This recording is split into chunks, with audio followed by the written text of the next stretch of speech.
अगर आप सच होने का ढोंग करेंगे तो आज नहीं तो कल बहुत नीचे गिरेंगे। जीवन के हर मोड़ पर कठिनाइयों से आपका सामना होगा। अगर आप उन कठिनाइयों से लड़ने के लिए मानसिक रूप से मजबूत होना चाहते हैं तो अपने दिमाग को प्रेरित करने वाले विचारों से सींचिए। जब तक हम अपने दर्द, गम और डर को हथियार नहीं बनाएंगे तब तक हम सिकंदर नहीं कहलाएंगे। यदि आप हारने की हिम्मत रखते हैं तो आप जीतने की कला बखूबी जानते हैं। तरक्की सिर्फ चाहने से नहीं, सही निर्णय और लगातार मेहनत करने से मिलती है। यदि आप ऊंचाई पर पहुंचना चाहते हैं तो आपको हर उन विचारों और बातों से हल्का होना होगा जो आपको भारी कर देते हैं। इस धरती पर कुछ भी मुश्किल नहीं है। मुश्किल है तो बस ये मानना कि कुछ भी मुश्किल नहीं है। चेहरे की रंगत से सिर्फ आदमी निखरता है, लेकिन मन की रंगत से आदमी और उसका भविष्य दोनों निखरता है। इसी को सफेद झूठ बोलना कहते हैं। इसी सफेद झूठ के चक्कर में लोग वह नहीं कर पाए जो वो कर सकते थे।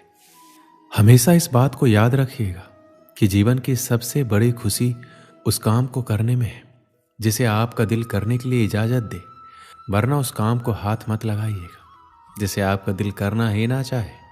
अगर आपसे कोई कहे कि ये काम तुमसे नहीं हो सकता तो उसका सीधा सीधा यही मतलब होता है कि इस काम को तुम्हारे सिवाय कोई और नहीं कर सकता।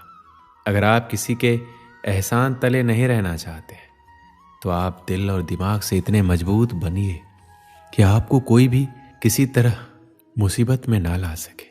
आप डटकर खड़े रहें तब तक जब तक मुसीबत टल ना जाए।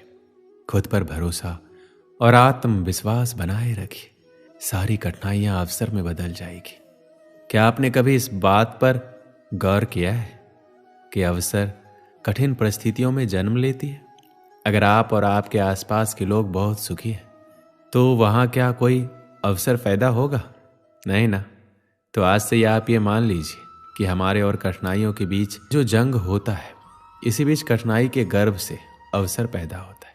यदि आपको इस बात से कोई फर्क नहीं पड़ता कि लोग आपके बारे में क्या सोचते हैं, तो लोगों को इस बात से भी फर्क नहीं पड़ता कि आप क्या करते हैं। इससे फर्क नहीं पड़ता कि आपके चेहरे की रंगत क्या है।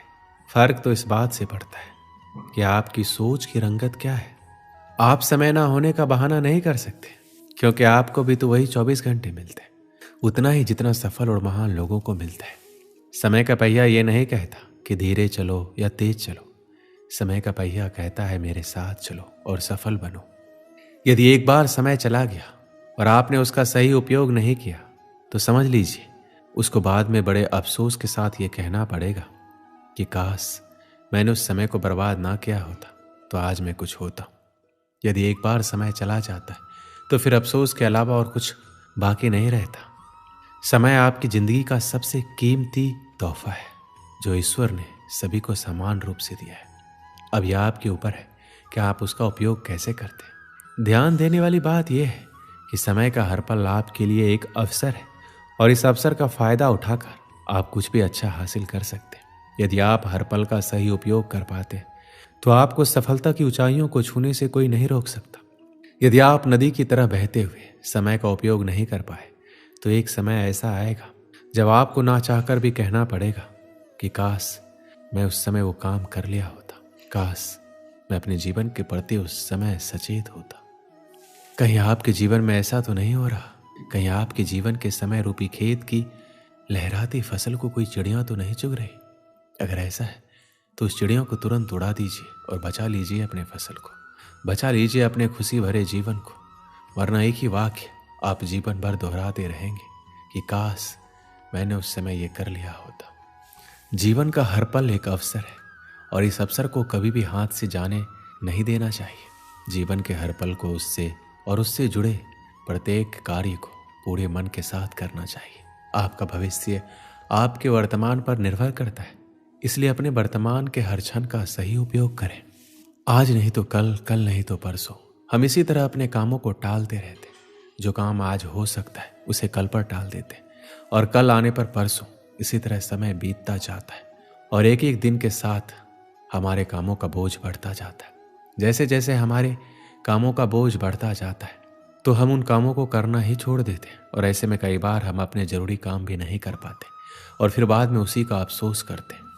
अपने आलस को अपनी ज़िंदगी से दूर रखें और उस काम को आज ही निपटा लें, कल पर ना छोड़ें। एक समय की बात है, एक राजा एक दिन अपने राज्य के भ्रमण पर निकलता है। कुछ दूर टहलते हुए जाता है कि उसे एक गरीब आदमी मिलता है। उसकी हालत बहुत ही खराब थी, फटे पुराने कपड़े और पूरा शरीर गंदगी में लिप्त था। राजा को उस पर दया आती है।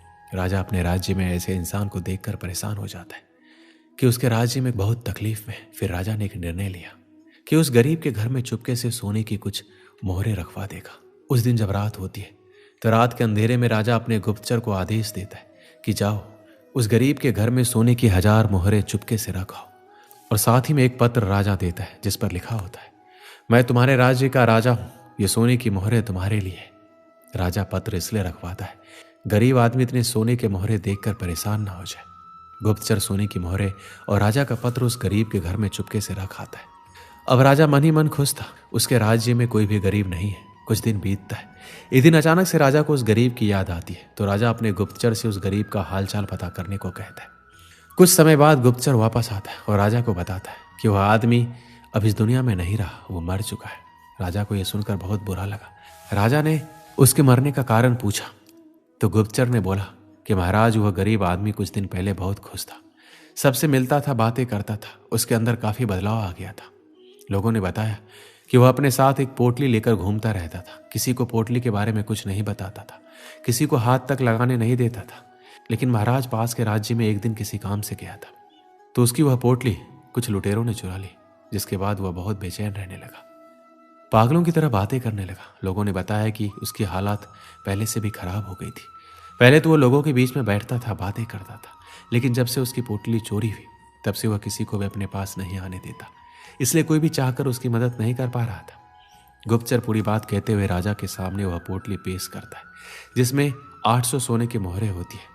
राजा इन मोहरों को देखकर पहचान जाता है कि ये वही मोहरें थी जो राजा ने उस गरीब के घर में रखवाई थी, परंतु राजा ने तो 1000 मोहरें रखवाई थी, ये तो सिर्फ 800 है। राजा समझ जाता है कि वह गरीब आदमी 200 मोहरों की पोटली को लेकर घुमा करता था, जिसके चोरी हो जाने के बाद वह सदमे में चला गया और आखिरकार उसकी मौत हो गई। मुझे पता है कि आप क्या सोच रहे हैं। यही ना कि गरीब आदमी पागल था, 800 मोहरें बची थी, उसे अपना जीवन बेहतर बना सकता था, यही सोच रहे हैं आप। लेकिन अगर मैं यही सोने की मोहरें हटाकर उसे वक्त बोल दूं तो जो थोड़ा सा गया है लेकिन ज्यादा आना अभी बाकी है। मैं इस कहानी के माध्यम से आपको यही समझाना चाहता था, जो खराब हो चुका है उसके बारे में सोचकर खुद को बर्बाद मत करो, जो बचा है उसे संवार लो। आशा करते हैं कि आप अपनी जिंदगी एक दिन जरूर संवार लेंगे। दोस्तों, इस वीडियो में बस इतना ही। मिलते हैं अगले वीडियो में, अपना ख्याल रखिएगा। जय श्री कृष्ण।